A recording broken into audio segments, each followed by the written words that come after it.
صل على محمد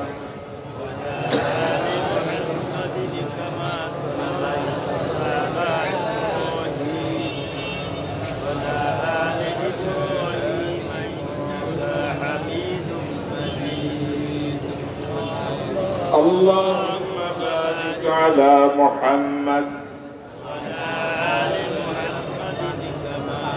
كما باركت على إبراهيم إنك حميد مجيد ঐতিহ্যবাহী প্রতিষ্ঠান Abidpur high school and college মাঠে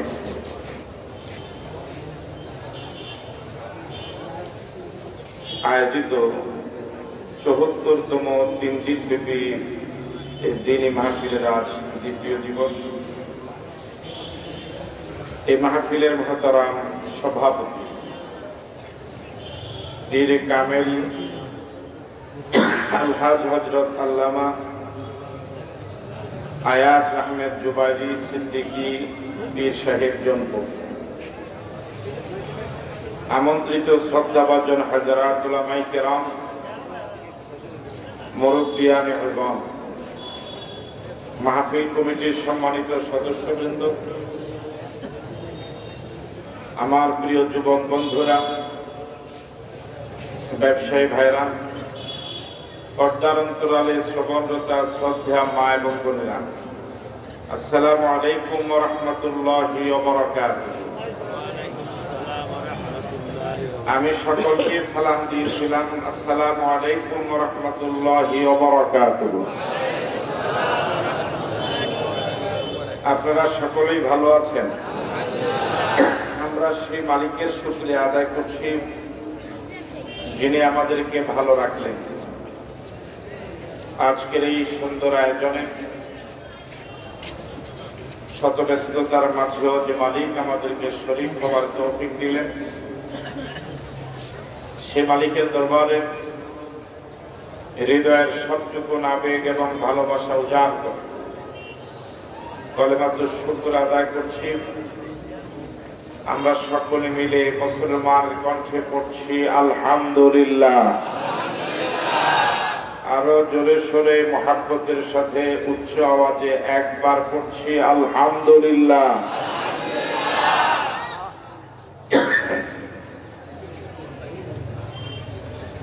রাসূল করিম সাল্লাল্লাহু আলাইহি ওয়াসাল্লামের রূহ মুবারকে আমরা সকলে মিলে দরুদ পড়ি,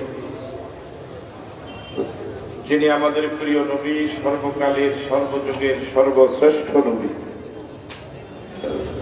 যার আগমনে পৃথিবীবাসী ধন্য হলো, এই ধরা পরিপূর্ণ হলো, পথ হারা মানুষগুলো সঠিক পথের দিশা পেল, জাহান্নামী মানুষগুলো দলে দলে জান্নাতি হলো। সে নবীর প্রতি আমরা সকলেই পড়ছি সাল্লাল্লাহু আলাইহি ওয়াসাল্লাম। শুহাদায়ে কেরামদের আত্মার মাগফিরাত কামনা করছি। দ্বীনের জন্য যারা জীবন দিলেন, মাজলুম হয়ে কবরে গেলেন, ফরিয়াদ করছি মুনিব, তুমি তাদের সকলকে শহীদ হিসেবে কবুল করো। 52 সনে ভাষার জন্য যারা জীবন দিলেন, ঈমান নিয়ে যারা কবরে গেলেন, আল্লাহ রাব্বুল আলামিন তাদেরকে জান্নাতের মেহমান করুন। 1971 সনে দেশ মাতৃকার স্বাধীনতার সংগ্রামে মহান মুক্তিযুদ্ধে অংশগ্রহণ করে জীবন দিয়ে প্রিয় দেশ যারা স্বাধীন করে গেলেন, আজাদ করে গেলেন, মুক্ত করে গেলেন, জাতির সূর্য সন্তান বীর মুক্তিযোদ্ধা, যাদের জীবনের বিনিময়ে স্বাধীনতা পেলাম, স্বাধীন ভূখণ্ড পেলাম, জাতীয় পতাকা পেলাম, মানচিত্র পেলাম, পৃথিবীর বুকে স্বাধীন দেশের নাগরিক হিসেবে পরিচয়ের সুযোগ পেলাম, জাতির শ্রেষ্ঠ সন্তান বীর মুক্তিযোদ্ধাদের জন্য দোয়া করছি। খাঁটি ইমানদার অবস্থা যারা কবরে গেলেন, ঈমান নিয়ে যারা কবরে গেলেন, আল্লাহ রাব্বুল আলামিন তাদেরকে শহীদ হিসেবে কবুল করুন। এখনো যে সকল বীর মুক্তিযোদ্ধা ভাইরা জীবিত আছেন, আল্লাহ রাব্বুল আলামিন তাদের সহ আমাদের সকলকে ইসলামের জন্য কবুল করুন। আপনাদের সকলকে আন্তরিক ধন্যবাদ এবং মোবারকবাদ জানিয়ে আমরা আলোচনা শুরু করছি ইনশাআল্লাহ বিতৌফিকিল্লাহ বিইজনিল্লাহ। সম্মানিত দিনী ভাইরা, দাওয়াতি কাজ একজন ইমানদারের জন্য, মুসলমানের জন্য অতীব গুরুত্বপূর্ণ একটি কাজ। আমি যা জানলাম তা অন্যকে জানিয়ে দেওয়া, এটি একটা সওয়াবের কাজ এবং এটি খুবই গুরুত্বপূর্ণ ধর্মীয় দায়িত্ব বটে। এ দায়িত্ব যদি বিগত দিনে কেউ পালন না করতেন, আমি আপনি কালেমার দাওয়াত পেতাম। আপনারা কি আমার কথা শুনছেন? আমরা তো এই ভূখণ্ডে কালেমার দাওয়াত পেয়েছি কারো না কারো দাওয়াতি মেহনতের কারণে, ঠিক নয় কি? তারা যদি এই মেহনত না করতেন, তারা যদি কালেমার দাওয়াত পৃথিবীর দিক দিগন্তে না পৌঁছাতেন, তাহলে কালেমার এই অংশগ্রহণ, কালেমা রিসিভ করার এই পদ্ধতি আরব ভূখণ্ডে সীমিত থাকতো। পৃথিবীর অন্য প্রান্তের মানুষগুলো কালেমার দাওয়াত থেকে বঞ্চিত হয়ে, ঠিক নয় কি? কি বিশাল খেদমত তারা করে গেলেন। দাওয়াতি কাজ এত গুরুত্বপূর্ণ বিষয়। আল্লাহ রাব্বুল আলামিন কোরআন মাজিদে বলেছেন, ওয়ামান আহসানু কাওলান মিম্মান দাআ ইলাল্লাহ।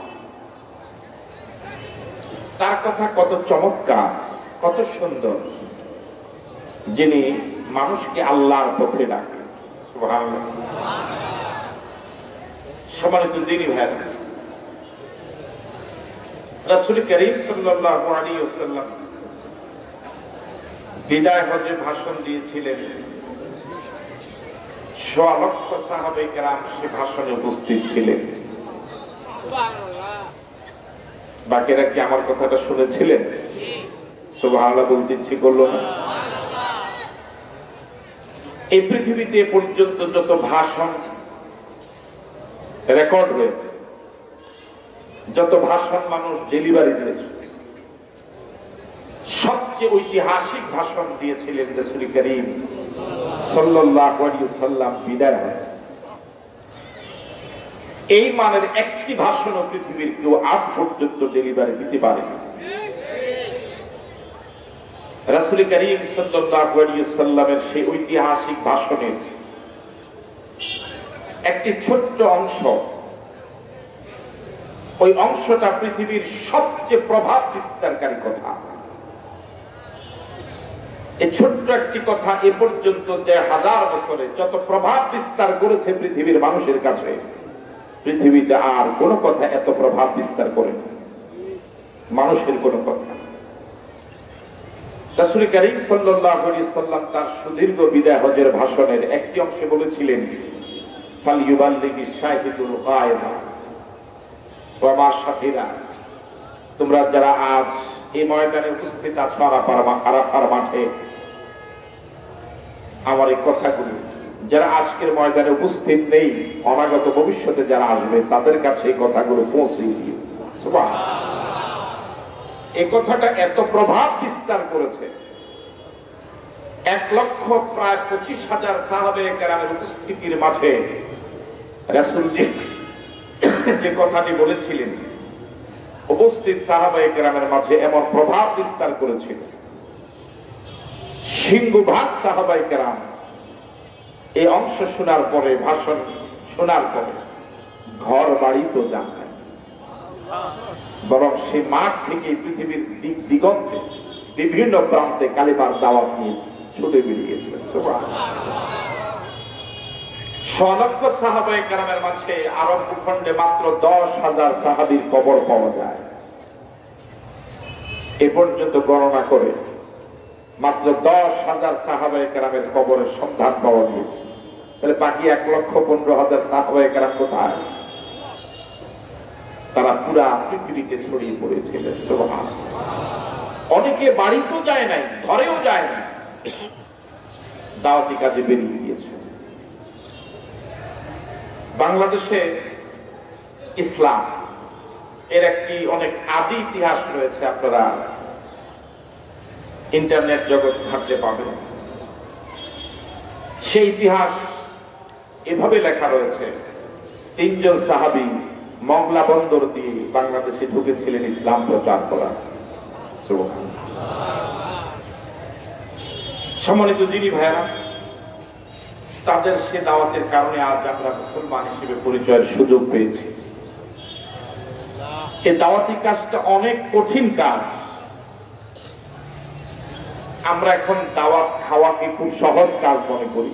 দাওয়াত খাওয়া, দাওয়াত দেওয়া, এটা খুব সহজ কাজ, কিন্তু দ্বীনের পথে দাওয়াত দেওয়া এটা অনেক কঠিন কাজ। আপনাকে আমার কথা বুঝতেছেন? একটু আওয়াজ দিলে ভালো হয় না? দাওয়াত দেওয়া, দাওয়াত খাওয়া এটা খুব সহজ, কিন্তু দ্বীনের পথে আল্লাহর বান্দাদেরকে দাওয়াত দেওয়া এটা অনেক কঠিন কাজ। দাওয়াত দেওয়া আর দাওয়াত খাওয়া এর ভিতরে কোনো লস নাই। অবশ্য দাওয়াত খাওয়ার মধ্যে একটা লস কিছু নিয়ে যাওয়া লাগে, কথা বলেন না? এছাড়া আক্রমণ হওয়ার, আক্রান্ত হওয়ার, জীবন চলে যাওয়ার, চাকরি চলে যাওয়ার এ জাতীয় কোনো রিস্ক। কিন্তু আল্লাহর পথে বান্দাদেরকে দাওয়াত দেওয়া এত জটিল এবং কঠিন কাজ, এই কাজের একটা প্রান্তে নিজের জীবনটা চলে যেতে পারে, ঠিক নয় কি? এই জন্য দাওয়াতি কাজ, অবশ্য এখনকার দাওয়াতি কাজটা কমার্শিয়াল হয়ে গিয়েছে। সব সাহাবায়ে কেরাম এই দাওয়াতি কাজে বেরিয়ে গিয়েছিলেন।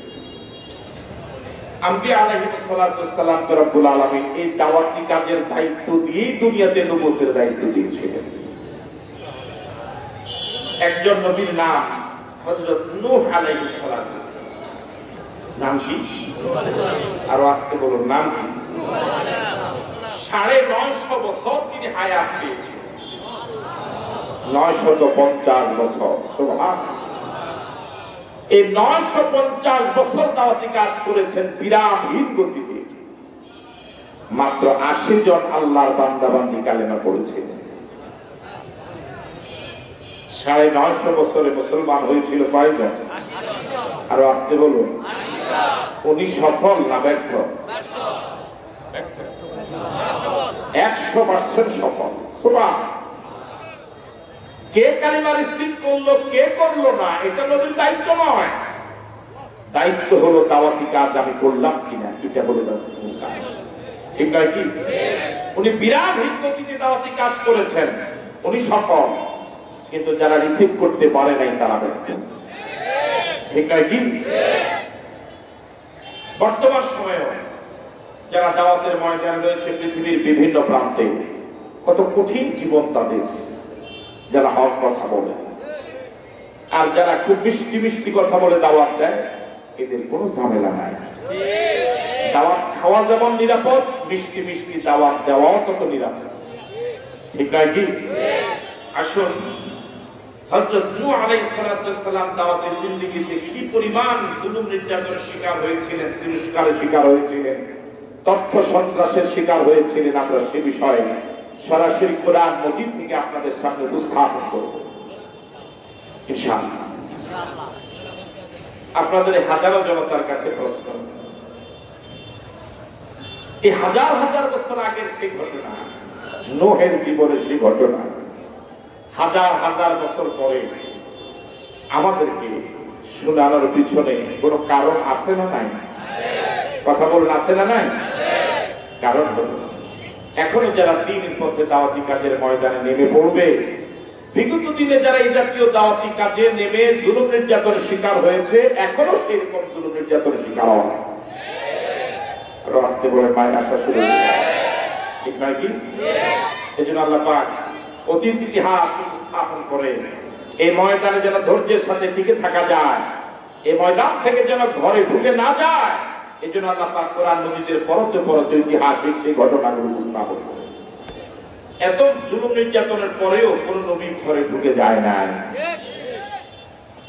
মূলত ইসলাম বিরোধীরা চায় এই কণ্ঠগুলো যেন বন্ধ হয়ে গেলে পরে ঘরে ঢুকে যেতে পারে। বুঝলেন না মনে হয়?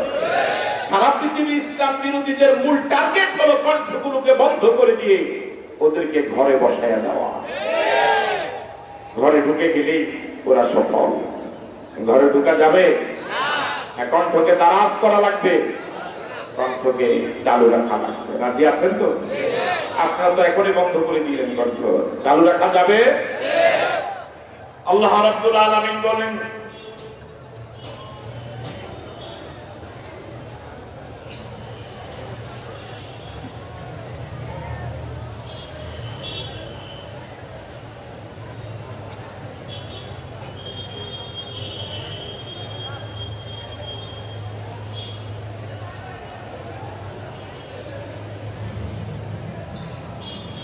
وأوحي إلى نوح أنه لن يؤمن من قومك إلا من قد آمن فلا تبتئس بما كانوا يفعلون।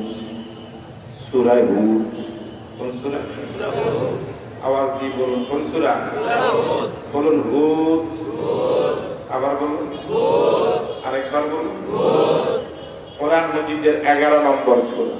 কত নম্বর সূরা? এই সূরাতে আয়াত রয়েছে 123টি। কয়টি আয়াত? 123।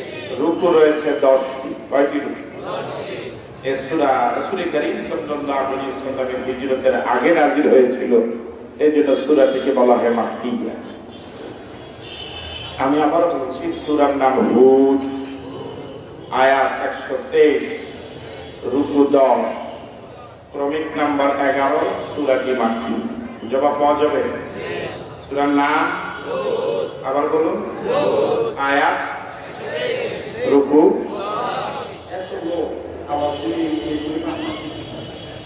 শুধু যুবকেরা বলো তো, সূরার নাম হুদ, আয়াত 123, রুকু, ক্রমিক নাম্বার 11। দেখেন এখন মুখ খোলেই নেই, বাড়িতে গিয়ে পরামর্শ করে কথা বলতে। সূরাটি মাক্কি না মাদানী? এবার বলুন তো, কোরআন মাজিদের 11 নম্বর সূরায় কয়টি আয়াত, কয়টি রুকু? এই সূরাটি মাক্কি না মাদানী? এবার সবাই একসাথে বলুন সেই সূরাটির নাম। সূরা হুদের 36 নম্বর আয়াত থেকে আমরা তেলাওয়াত শুরু করছি। আল্লাহ রাব্বুল আলামিন বলেন, وَأُوحِيَ إِلَى نُوحٍ أَنَّهُ لَن يُؤْمِنَ مِنْ قَوْمِكَ إِلَّا مَنْ قَدْ آمَنَ। নূহের সুদীর্ঘ দাওয়াতি জিন্দেগীর একটি পর্বে আল্লাহ রাব্বুল আলামিন নূহের প্রতি প্রত্যাদেশ জারি করলেন, ওহী নাযিল করলেন। আল্লাহ রাব্বুল আলামিন বলে দিলেন, আন্নাহু লা ইউমিনা মিন কওমিকা ইল্লা মান কাদ আমানা। তোমার দাওয়াতি কাজে সাড়া দিয়ে ইতিপূর্বে যারা ঈমান এনেছে, কালিমা পড়েছে, এরাই সীমিত থাকবে। এছাড়া তোমার দাওয়াত ভুল করে আর কেউ রিসিভ করবে না। যে কয়েকজন দাওয়াত কবুল করেছে, বাস এ পর্যন্ত সীমিত, আর কেউ দাওয়াত। ফালা তাবতাইস বিমা কানু ইয়াফআলুন। আল্লাহ রাব্বুল আলামিন নূহকে বলে দিলেন, যারা দাওয়াত কবুল করে নাই, ওরা যদি মুসলমান না হয়েও নীরবে বসে থাকতো তাও একটা কথা ছিল, কিন্তু ওরা নীরবে বসে থাকবে না। তোমার আদর্শ যারা গ্রহণ করবে না, তারা তোমার বিরুদ্ধে প্রতিনিয়তই কর্মসূচি দিবে। আসতে বলে, তোমার বিরুদ্ধে গালিগালাজ হবে, তোমার বিরোধিতা হবে, চতুর্মুখী সাহসী আক্রমণ হবে, দেশ থেকে বিতাড়িত করে দেওয়ার ষড়যন্ত্র হবে, হত্যা করার ষড়যন্ত্র হবে। আল্লাহ পাক পরামর্শ দিচ্ছেন, ওরা তোমার বিরুদ্ধে যত কর্মসূচি পালন করুক না কেন, ফালা তাবতাইস বিমা কানু ইয়াফআলুন, ওদের কর্মসূচির মোকাবেলায় তুমি মন খারাপ করো না, হতাশ হয়ে যাও না, আল্লাহু আকবার, নিরাশ হও না। ওদের বিশাল বিশাল মিছিল দেখে আতঙ্কগ্রস্ত হয়ে না। মিছিলে হাজার হাজার মানুষ, তোমার মিছিলে মাত্র 80 জন। কয়জন? নূহের মিছিলে কয়জন? আর নূহের বিরোধীদের মিছিলে কথা বলে। এই অবস্থা দেখলে মন খারাপ হওয়ার কথা। হায় রে আল্লাহ, এইদিকে মানুষ আর এইদিকে 80 কিন্তু গণা, আর এদের এখানে মানুষ যাও, এখানে গাড়ির থেকে বেশি। ওই কথা বলে না, এখানে মানুষ যাও, এখানে হুন্ডাই থেকে কয়েক হাজার। ঠিক নয় কি? মন খারাপ হওয়ার কথা। আপনাকে মাঠে আসেন, মন খারাপ হওয়ার কথা না। কিন্তু আল্লাহ রাব্বুল আলামিন বলেন ফালা তাবতাইজ বিমা কানু ইয়াফআলুন। মন খারাপ করো না, ভেঙে পড়ো না, হতাশ হয়ে যেও না। ওদের বিশাল বিশাল মিছিল, ওদের বিশাল বিশাল সমাবেশ, ওদের এই আস্ফালন, ওদের চিৎকার খুব বেশি দিন স্থায়ী হবে স্থায়ী হবে আস্তে আস্তে স্থায়ী হবে। আমি আস্তে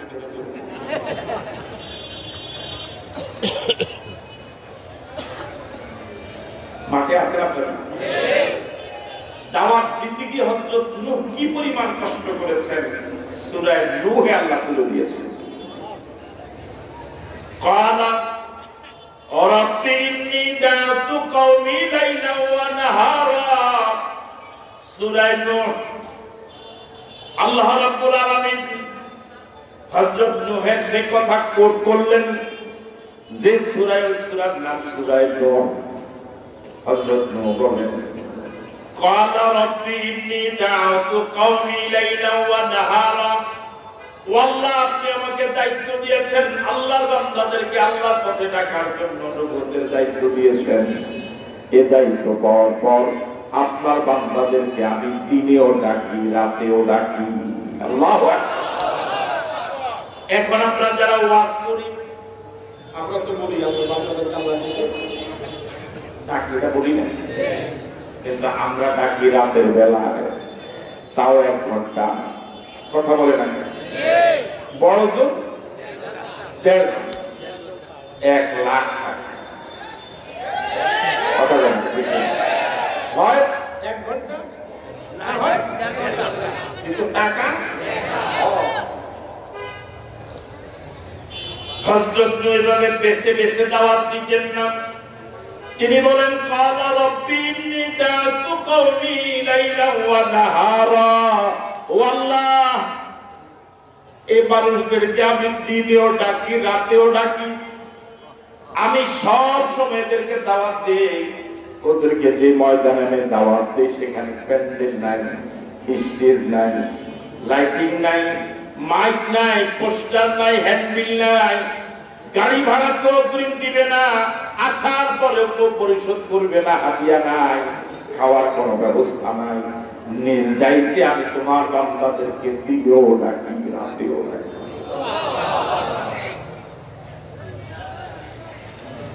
ফালাম ইয়াজিদহুম দুআই ইল্লা ফিরারা। ফালাম ইয়াজিদহুম দুআই ইল্লা ফিরারা। ও আল্লাহ, আমি যত সামনে ডাকি ওরা তত পিছনে দৌড়ায়। বুঝলেন না? আমি ডাকি তিনিও, আমি যত সামনে ডাকি ওরা তত। ফালাম ইয়াজিদহুম দুআই, তাদের পিছনে দৌড় দেওয়ার অবস্থা দেখলে মনে হয় আমি দাওয়াত না দিলে মনে হয় ভালো হতো। বুঝলেন? দাওয়াত না দিলে এক জায়গায় কথা বলে না। আমি যদি দাওয়াত না দিতাম তাহলে হয়তো আমি ফুল বাজারে বসে থাকতাম। কিন্তু এখন দাওয়াত দেওয়ার পরে শুধু হিংসা। আরে ঠিক কথা, হ্যাঁ এটা ভালো কথা। সামদিনা পর্যন্ত বেশি কথা। তাহলে অবস্থা দেখে বুঝতে যায় হায়, যদি দাওয়াত না দিতাম তাহলে কত আমি ফুল। ফালাম ইয়াজিদহুম দুআই ইল্লা ফিরারা। আল্লাহ, আমি ওদেরকে তোমার পথে যত ডেকেছি ওরা তত পলায়ন করেছে। আমি যত সামনে ডাকি ওরা তত পিছনে দৌড়ায়, ওরা তত পিছনে দৌড়ায়। এবার হযরত নূহ বলেন ওয়া ইন্নী কুল্লামা দা'তুহুম লিতাগফিরা লাহুম জা'আলু আসাবি'াহুম ফি আযানিহিম ওয়াস্তাগশাউ সিয়াবাহুম ওয়া আসররু ওয়াস্তাকবারু ইস্তিকবারা। অনুবাদ শোনার আগে বলেন নাউযুবিল্লাহ। ওয়া ইন্নী কুল্লামা দা'তুহুম, ওয়াল্লাহ আমার দাওয়াত শুনে ওরা যদি শুধু দৌড়াতো তাও তো একটা কথা ছিল, অনেকে বুঝ দিতে পারতাম। ওরা শুধু দৌড়ায় না। ওয়া ইন্নী কুল্লামা দা'তুহুম লিতাগফিরা লাহুম, যখন ওদেরকে ডাক দেই, ও আল্লাহর বান্দারা পুরাটা জীবন গুনাহ করে করে শেষ করে দিয়েছো, আসো আল্লাহর কাছে গুনাহ ক্ষমা চাও, আল্লাহর কাছে তওবা করে ফিরে আসো, আল্লাহ তোমার গুনাহ ক্ষমা করে দিবে। আমার এমন আবেগ প্রবণ, তাদের জন্য এমন কল্যাণকর কথাগুলো শোনার পরেও তারা আমার কথাগুলো যেন কান দিয়া না ঢুকে, যেন কানে আঙ্গুল দেয়। কি দেয় বুঝেন না? কি দেয়? জা'আলু আসাবি'াহুম ফি আযানিহিম, তারা আমার কথাগুলো যেন তাদের কান দিয়া না ঢুকে, কলবে গিয়ে আঘাত করা তো দূরের কথা, কান দিয়া ঢুকাও তারা পছন্দ করে না। আমার কথাগুলো যেন কান দিয়া না ঢুকে, এই জন্য আমার কথা শোনার আগে ওরা কানে কি ঢুকায় দেয়। আরো জোরে বলে কি ঢুকা? এরকম লোক এখন সমাজে আছে, আছে না? শুধু কানে আঙ্গুলে দেয় না, ওয়াস্তাগশাউ সিয়াবাহুম, ও আল্লাহ কত দুঃখজনক কথা, আমার কথাগুলো ওদের কাছে এত খারাপ লাগে, এত বাজে লাগে, আঙ্গুল কানে ঢুকায় দেয়। শুধু কানে আঙ্গুলে ঢুকায় না, আমার কথাগুলো শুধু এদের কাছে খারাপ লাগে না, আমার চেহারাটা ওদের কাছে বড্ড খারাপ, আমার চেহারা দেখতে চায় না। আমি বাজারে গেলে, হাটে গেলে, রাস্তা বের হলে আমার চেহারাটা ওরা দেখতে চায় না, ওদের গায়ের জামা দিয়ে ওরা চোখ ঢাকে যেন আমাকে না দেখে। একটু কল্পনা করুন, একটু কল্পনার জগতে চলে যান। আপনাদের আবিদপুরে হযরত নূহ আসছে, অন্য কোন উদ্দেশ্য নয়, কারো বাড়িতে খাওয়ার আশায় নয়, হাদিয়া পাওয়ার আশায় নয়। আমরা আজকে যারা এসেছি, খাওয়ার ব্যবস্থা না করলে মেজাজ গরম হয়ে যেত। হাদিয়া না দিলে আগে যদি ঘোষণা হতো হাদিয়া হবে না, আমার মন বলে একজনও আসতাম না, একজনও আসতাম। একটু আগে চা চেয়েছি, অল্প সময়ের ভিতরে চা, পাখার কথা বলি নাই, কিন্তু ওরা বুঝেছে যে গরম লেগেছে, পাখা লাগবে। আমি বলি নাই, কিন্তু পাখা চলে আসছে। আমি বলি নাই, বাতাস করো, বাতাস শুরু হয়ে গেল। হযরত নূহ এভাবে এই আল্লাহর পথে দাওয়াত দেওয়ার জন্যই আবিদপুর বাজারে এলেন। কোনো ব্যবস্থাপনা নাই, কোনো হাতিয়া নাই, কোনো খাওয়ার ব্যবস্থা নাই। তিনিও ডাকে, ও আল্লাহর বান্দারা, এই পথটা জান্নাতের পথ, এদিকে যেও না, এদিকে যেও না, এটা বাজে পথ, এটা খারাপ পথ, এদিকে যেও না। তিনিও বলে, রাতেও বলে, আল্লাহর বান্দারা, এটা জান্নাতের পথ, এটা জাহান্নামের পথ। হযরত নূহকে দেখে মানুষগুলো বাজার থেকে শুধু চারদিকে দৌড়ায়। কল্পনা করতেছেন? ওনাকে দেখলেই কানে দিলেন। আপনার কি কল্পনায় আছে? এই তোমাকে দেখলাম, দেখি মানুষগুলো কি করে, আসলে দৌড়া, আর ওনার চেহারাটা দেখতে চায় না। আল্লাহর নবী, আল্লাহর নবী, আল্লাহর পয়গম্বর, তার চেহারাটা মানুষের কাছে এত খারাপ, এত খারাপ মনে হয়েছে, তার চেহারাটাও দেখতে চায় না। হযরত নূহ কত কঠিন ভাবে আল্লাহর কাছে বললেন, অনুযোগ দিলেন, ওয়াস্তাগশাউ সিয়াবাহুম, ও আল্লাহ আমি এখন কি অন্যায় করলাম, আমার চেহারাটা ওরা দেখতে চায় না। ওরা কত বেগানা মহিলার চেহারা দেখে, ওরা কত গানের আওয়াজ কান দিয়া ঢুকায়, আমার এমন ভালো কথাগুলো শুনতে চায় না কেন আঙ্গুল দেয়? ওরা কত খারাপ মানুষের চেহারা দেখে, ওরা কত সুদখোর, ঘুষখোর, জানাখোর, ব্যভিচার করে, সন্ত্রাস করে, মাস্তানি করে, চাঁদাবাজি করে, ইফটিজিং করে, এমন কোন অন্যায় নাই যে অন্যায় করে না। ওদের চেহারা দেখলেও ওদের কাছে ভালো লাগে। কথা বলে ঠিক নয়? আল্লাহর পয়গম্বর নূহের চেহারা তোরা দেখতে চায় না। ওদের সাথে থাকা জামা কাপড় দিয়া মুখ থাকে, যাতে করে আল্লাহ নবীর চেহারা ওরা দেখতে না পায়। কত সহায়, কত সহায়। পুরা দেশ একদিকে আর আল্লাহর পয়গম্বর নূহ একদিকে।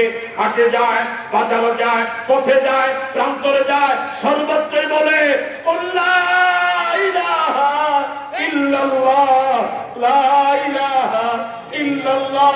মূর্তি পূজা করো না, দুর্গা পূজা করো না, দুর্গা পূজা করো না, আল্লাহর গোলামি করো, আল্লাহর গোলামি করো। সর্বত্রই শুধু এই কথাটা বলে বেড়ায়। কিন্তু তার এই কথা রিসিভ করেছে 950 বছরে মাত্র 80 জন। আল্লাহু আকবার। পুরা দেশ একদিকে আর হযরত নূহ একদিকে। সুবহানাল্লাহ। আর আমরা মনে করছি ইসলামটা খুব সহজে পেয়েছি, এই জন্য ইসলামটাকে নিয়ে সিরিমিরি খেলছি। কত লক্ষ জীবন দিয়েছে, রক্ত দিয়েছে ইসলামকে পর্যন্ত আসার জন্য। নবীদের জীবন দিয়েছে, রক্ত দিয়েছে। কত আল্লাহর বান্দারা রক্ত বিনিময়ে আজ আমরা ইসলামটাকে পেলাম, অথচ ইসলামটাকে আজ ভেঙ্গে চুরমার শুধু দলাদলি আসে। এই মানের কষ্ট কি বর্তমান পৃথিবীতে একজন পীরমাশাকি করেছে? কথা বলেন, একজন আলেম কি এই মানের কষ্ট করেছে?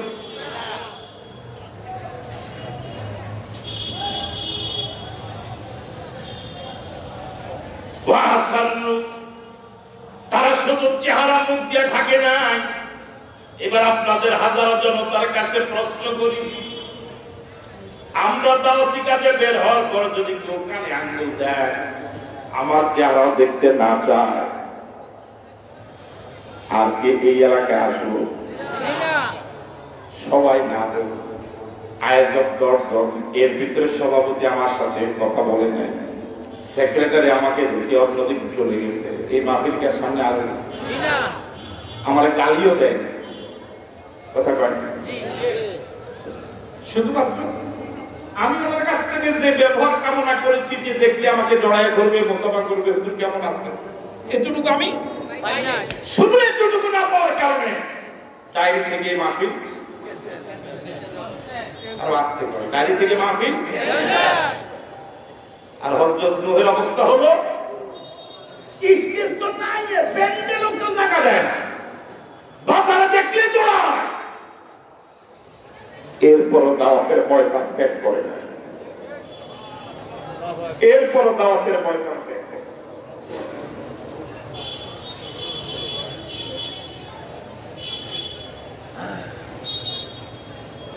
একটা সময় হযরত নূহ আল্লাহর কাছে দোয়া করলেন,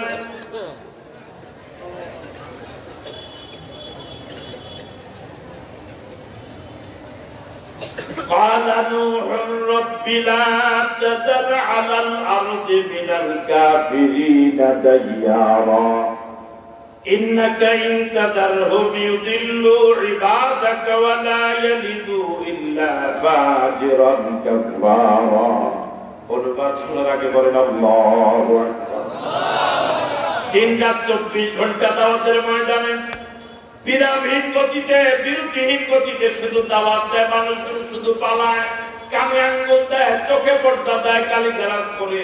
এই অবস্থার একটা পর্যায়ে নূহ আল্লাহর কাছে দোয়া করেছিলেন। ক্বালা নূহ, আল্লাহর কাছে নূহ দোয়া করে বলেছিলেন, রব্বি লা তাযর আলাল আরদি মিনাল কাফিরিনা দাইয়ারা। ও আল্লাহ, তোমার কাছে ফরিয়াদ করি, এই পৃথিবীতে একটা কাফের পরিবার তুমি বাকি রাখো না। আল্লাহু আকবার বলুন। ইসলাম বিরোধী, আল্লাহ বিরোধী, নবী বিরোধী কোন মুশরিক, কোন কাফেরের কোন বসতি পৃথিবীতে তুমি রাখবা। দোয়া করেছেন কে? হযরত নূহ। দোয়া করেছেন কে? কার কাছে? আল্লাহ। যদি বলেন কার কাছে? আওয়াজ দিয়ে বলুন আল্লাহ। আবার বলুন আল্লাহ। আরেকবার বলুন আল্লাহ। হযরত নূহ আল্লাহর কাছে দোয়া করলেন, ক্বালা নূহ রাব্বি লা তাযার আলাল আরদি মিনাল কাফিরিনা দাইয়ারা। ও আল্লাহ, তোমার কাছে ফরিয়াদ করি, এত কষ্ট তাদের জন্য করলাম, তারা আমার এত বিরোধিতা করে। লা তাযার আলাল আরদি মিনাল কাফিরিনা দাইয়ারা। ও আল্লাহ, কোন কাফেরের কোন বসতি পৃথিবীতে তুমি রাখবা না। আল্লাহু আকবার। এখন যদি কোন আলেম এইভাবে বদদোয়া দেয়, এই আলেমের বাড়ি শুনতে যাবে না। তুমি তো করছো আমার বাড়ি চালানো লাগে, তোমার টাকা থাকে। এই দোয়া কেন কাফেরদেরকে বাকি রাখবা না? ইন্নাকা ইনতাযারহুম ইউদিল্লু ইবাদাকা ওয়া লা ইয়ালিদু ইল্লা ফাজিরান কাফারা। ও আল্লাহ, কাফেরদেরকে যদি আপনি পৃথিবীতে থাকতে দেন, থাকার সুযোগ দেন, বড় ধরনের দুইটা ক্ষতি হয়ে যাবে। কয়টা ক্ষতি? আপনার কি বিরক্ত হচ্ছেন? তুমি লাইভ দিচ্ছ, বন্ধ করো, লাইভ বন্ধ করো।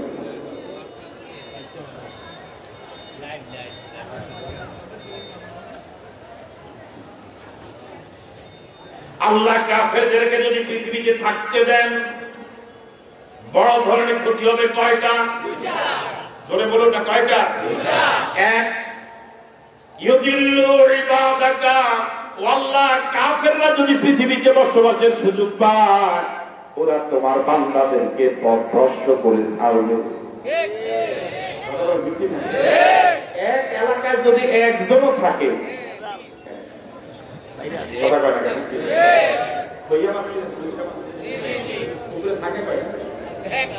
কম, কিন্তু পুরা পুকুর ওদের দখলে। কথা বলেন না, ঠিক না? কোন এলাকায় যদি এরকম কাফের মুশরিক আল্লাহ বিরোধী দুই চারজন থাকতে পারে, পুরা এলাকার দোকানে, হাটে, বাজার, সর্বত্র জিহাদও যাবে তার দিকে। কথা বলেন না, ঠিক না? এমনকি শুক্রবারও গিয়ে দেখবেন, শুক্রবারও তারা মসজিদে দেখবে জীবনের লোক বেয়াদবি করে। প্রথম ক্ষতি হলো ইউদিল্লু ইবাদাকা। আল্লাহ, এরা যদি পৃথিবীতে বসবাসের সুযোগ পায়, প্রথম বড় ধরনের ক্ষতি যেটা হবে সেটা হলো এরা তোমার বান্দাদেরকে গোমরাহ করে ফেলবে। তোমার অসংখ্য বান্দাকে এরা পথহারা করবে। এরা আমার মিছিলে আসবে না, এদের মিছিলে নিয়ে যাবে। আর আসতে বলবে আপনাদের ইমান যে কত সাঙ্গা। একটু আওয়াজ হচ্ছে, আওয়াজ বলতে এখানে একটু আওয়াজ হচ্ছে, এখানে আওয়াজ বলতে।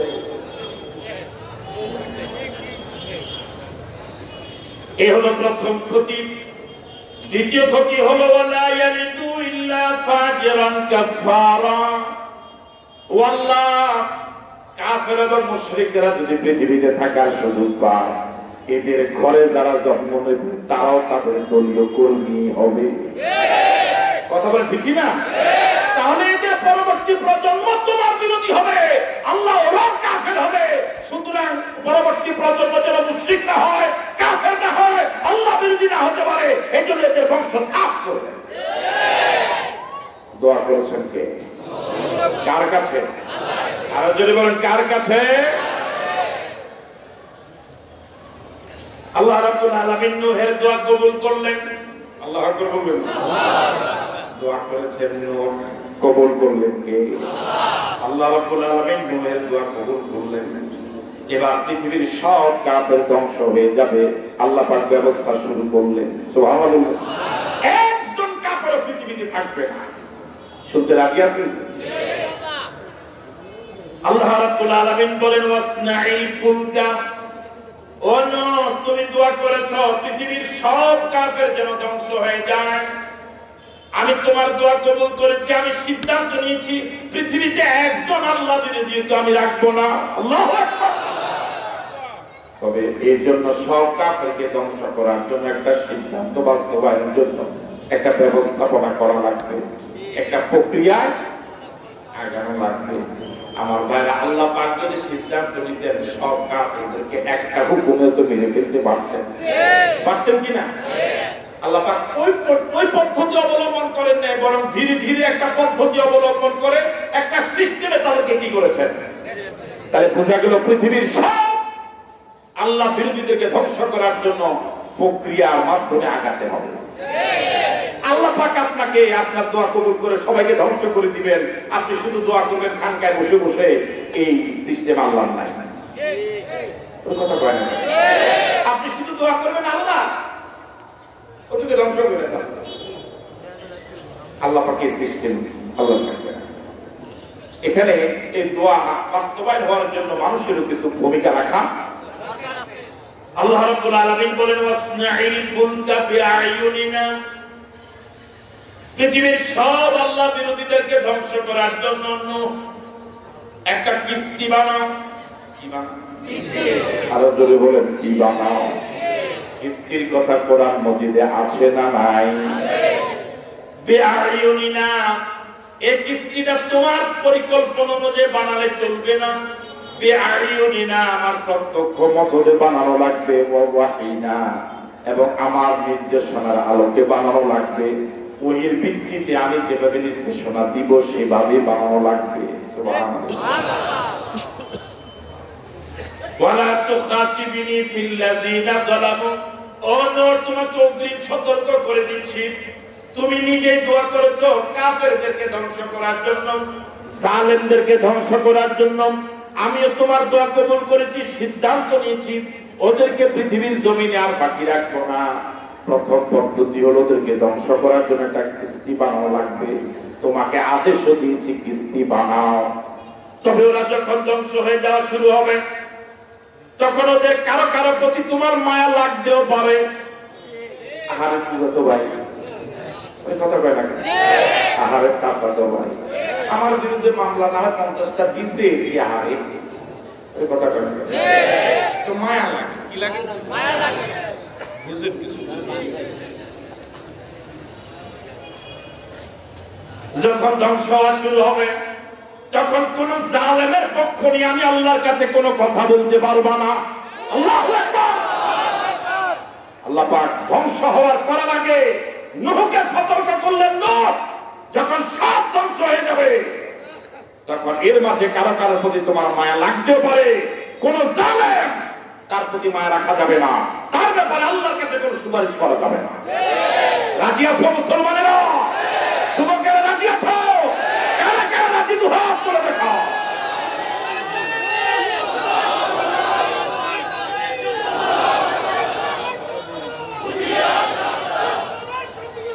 আমার ভাইরা, ওয়ালা তুখাতিবিনি ফিল্লাযিনা যালামু, ও নূহ আমার কাছে কথা বলতে পারবা না ওদের ব্যাপারে যারা জুলুম করেছে, যারা জমিনে অন্যায় করেছে, যারা মানুষকে পিটায় মারছে, যারা জুলুমের উপর জুলুম করেছে। শুনে রাখো নূহ, আমার সিদ্ধান্তটা আমি মাত্র জানাচ্ছি। ইন্নাহুম মুগরাকুন, ইন্নাহুম মুগরাকুন। বর্তমান পৃথিবীতে যত জালেম আছে, যত আল্লাহ বিরোধী আছে, সবাই ডুবে মরবে। আল্লাহু আকবার বলবেন না? ওই সিদ্ধান্ত কার? ওই আল্লাহ এখন আছে না নাই? আগের মতো নাই, একটু দুর্বল হয়েছে। আগের মতো আছে, ভবিষ্যতে কি থাকবে? আল্লাহ রাব্বুল আলামিন অগ্রিম সিদ্ধান্ত জানাই দিলেন নূহকে। সিদ্ধান্ত জানাবার আগে বলেছেন ওদের ব্যাপারে কোনো কথা বলা যাবে না, মায়া দেখানো যাবে না।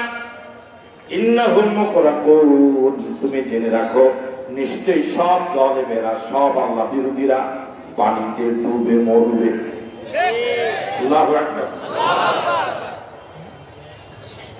আসেন আসেন। ওয়ায়াসনাউল ফুলকা, হযরত নূহ কিস্তি বানানো শুরু করে দিলেন। আল্লাহু আকবার। বানাইতে বলেছেন কে? আল্লাহ। নিজের প্রযুক্তিতে না, আল্লাহ। হযরত নূহ বিশাল একটা কিস্তি বানানো শুরু করলেন। ওহির ভিত্তিতে পাওয়া নির্দেশনার আলোকে বিশাল কিস্তি বানানো শুরু করলেন। কিস্তিটা ছিল 3 স্তর বিশিষ্ট, 3 তালা বিশিষ্ট। আল্লাহু আকবার। ওয়ায়াসনাউল ফুলকা, হযরত নূহ কিস্তি বানানো শুরু করে দিয়েছেন। আপনাদের যাদের এই বিষয় অভিজ্ঞতা আছে, কিস্তি বানানো হয় ডাঙ্গায়, ভাসানো হয় পানিতে। পানির উপরে কিস্তি বানানো যায় না, আবার মাটির উপরে কিস্তি চালানো যায় না। কিস্তি বানাতে শুরু করার আগে উপরে স্থলভাগে ডাঙ্গায়, আর কিস্তি চালানোর জন্য পানির প্রয়োজন হয়। নেটে দেখবেন যে বিশাল বিশাল জাহাজ,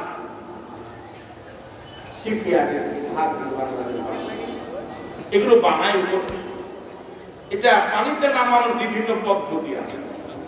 এর মাঝে কোনো কোনো কিস্তি বিশাল বিশাল বিমান পানিতে নামানোর একটা পদ্ধতি আমি দেখেছি এরকম। এটা যখন বানানো শুরু করে তখন এর নিচে, তলার নিচে অনেক মোটা মোটা পাইপ জাতীয় শক্ত কিছু কয়েকটা দিয়ে দেয়।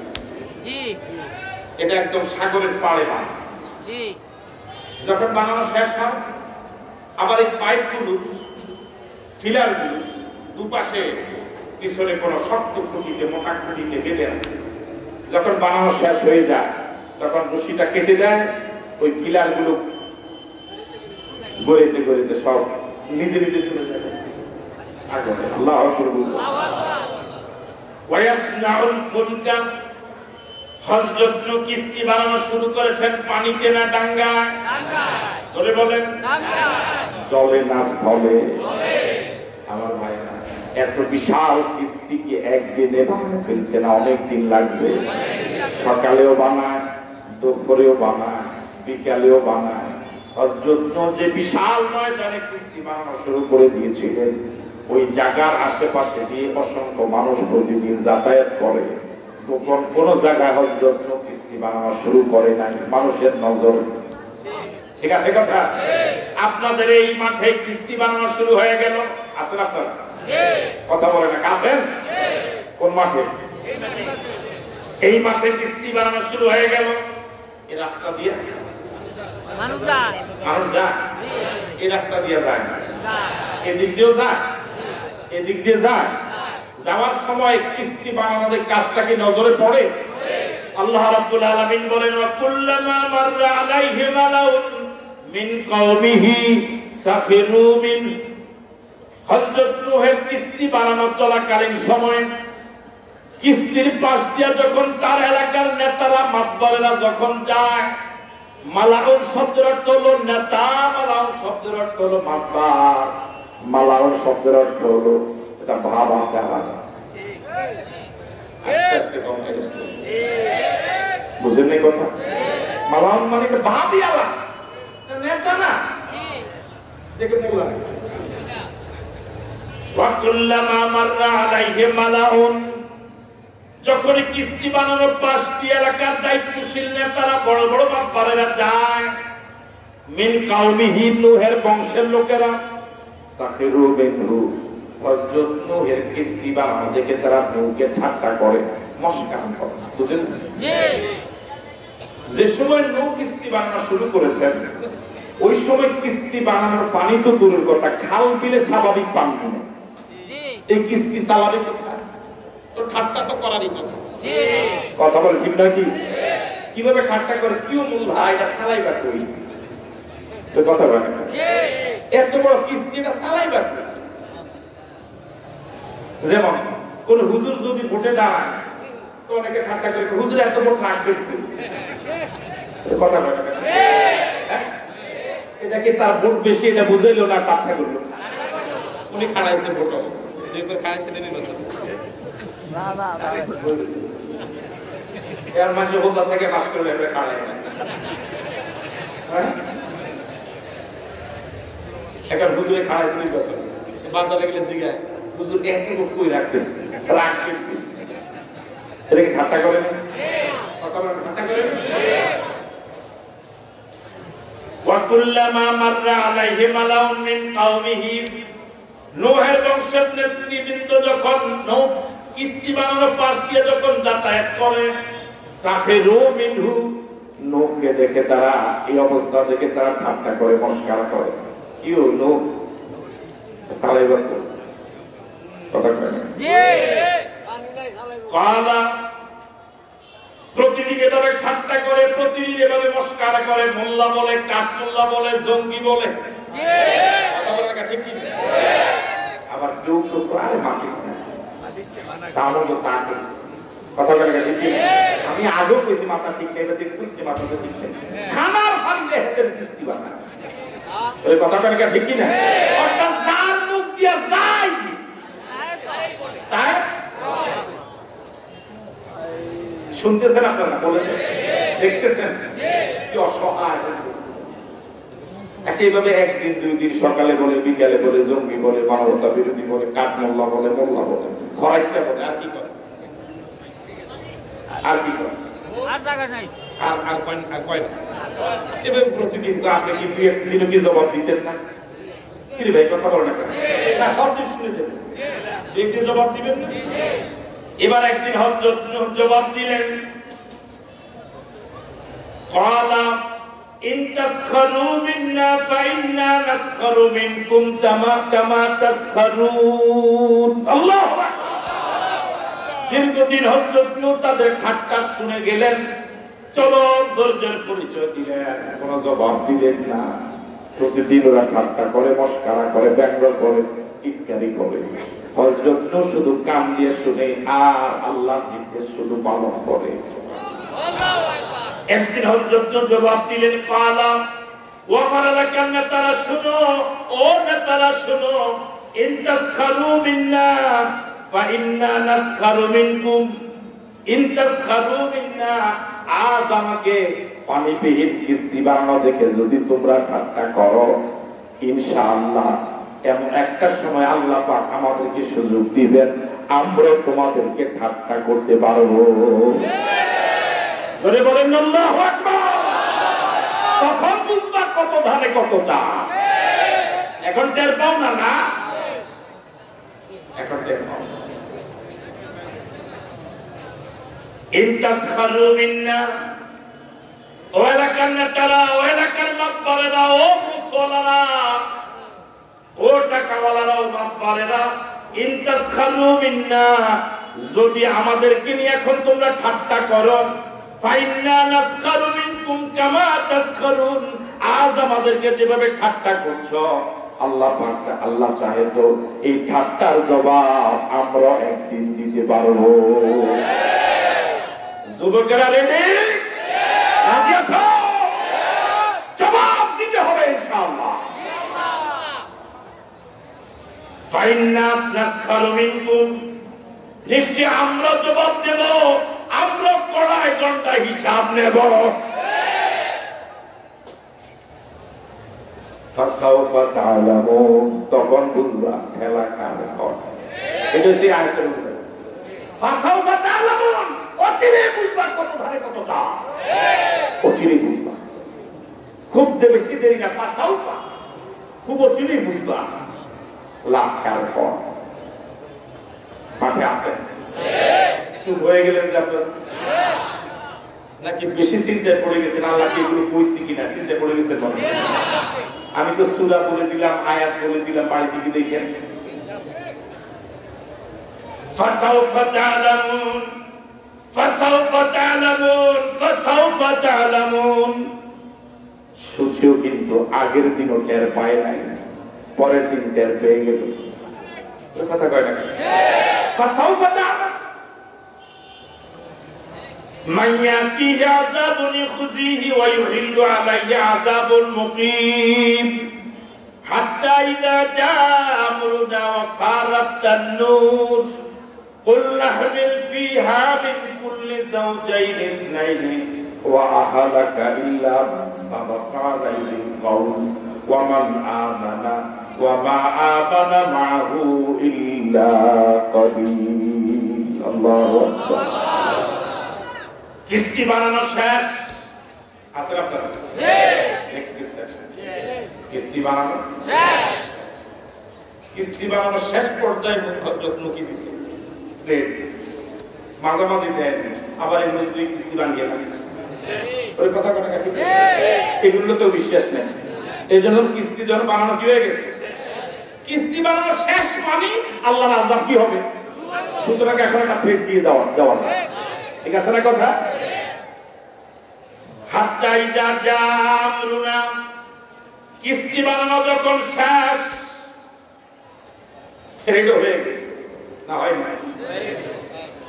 হাত্তা ইযা জা আমরুনা, আল্লাহর সিদ্ধান্ত এসে গেল, আল্লাহর হুকুম, যে পদ্ধতিতে আল্লাহ তার বিরোধীদেরকে ধ্বংস করবেন ওই হুকুম এসে গেল। আল্লাহু আকবার। ওয়া ফারাত তান্নুর, তান্নুর শব্দের অনেক ব্যাখ্যা, এর মাঝে এক ব্যাখ্যা হলো চুলার ছিদ্র। আপনাদের দেশে মাটির চুলা আছে?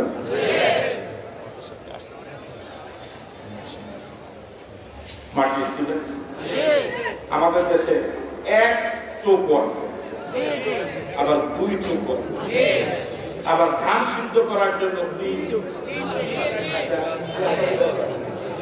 তিন চোখের চুলের কি